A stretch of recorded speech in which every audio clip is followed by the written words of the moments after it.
ஹல்லேலூயா. கர்த்தரும் உலக ரட்சகரமான இயேசு கிறிஸ்துவின் நாமத்தினாலே உங்களை யாவரையும் வாழ்த்தி வரவேற்கிறேன். பிரியமானவர்களே, நம்மை சந்தித்து கொள்ளும்படியாக தேவன் கிருபை செய்திருக்கிறார். கிருபை செய்த தேவனுக்கு கூடான கோடி நன்றிகளை செலுத்துகிறேன். நீங்களும் நன்றி செலுத்துங்க.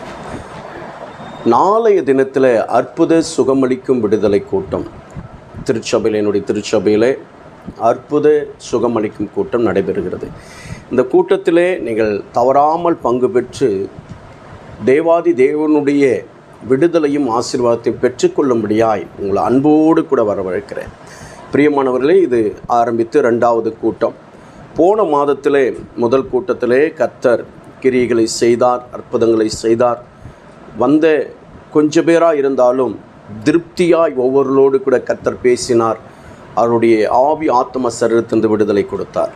அந்த விடுதலையும் அந்த ஆசீர்வாதத்தையும் சுகத்தையும் பெற்றுக்கொள்ள உங்களை அன்போடு கூட நாளை தினத்தில் நடக்கிற அற்புத சுகம் அளிக்கும் விடுதலை கூட்டத்திலே உங்களை வாழ்த்தி வரவேற்கிறேன். கடந்து வாங்க. காலை 10 மணிக்கு, நாளை காலை 10 மணிக்கு, 10 மணியிலிருந்து 1 மணி வரையிலும் இந்த கூட்டம் நடைபெறுகிறது. கடந்து வாங்க. உங்களுக்காக தனிப்பட்ட விதத்திலே செபிக்கவும் கர்த்தருடைய விடுதலையை வாங்கி கொடுக்கும் அடியேன் ஆயத்தமாக இருக்கிறேன்.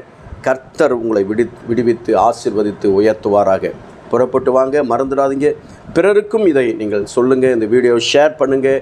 இந்த சேனலை சப்ஸ்கிரைப் பண்ணாதவங்க சப்ஸ்கிரைப் பண்ணுங்கள், லைக் பண்ணுங்கள், உங்களுடைய கமெண்ட்ஸ்களை தெரிவிங்க. இன்னும் நாங்கள் ஆவிக்குரிய வாழ்க்கையிலே வளர, இன்னும் ஊழியத்தின் பாதையிலே நாங்கள் பலப்பட எங்களுக்கு அது ஏதுவாக இருக்கும். ஆகையால் தெய்வ சமூகத்துக்குள்ளாக உங்களை வாழ்த்துகிறேன். கடந்து வாங்க. கர்த்தர் உங்களை ஆசீர்வதித்து பெருக பண்ணுவாராக. ஆமென்.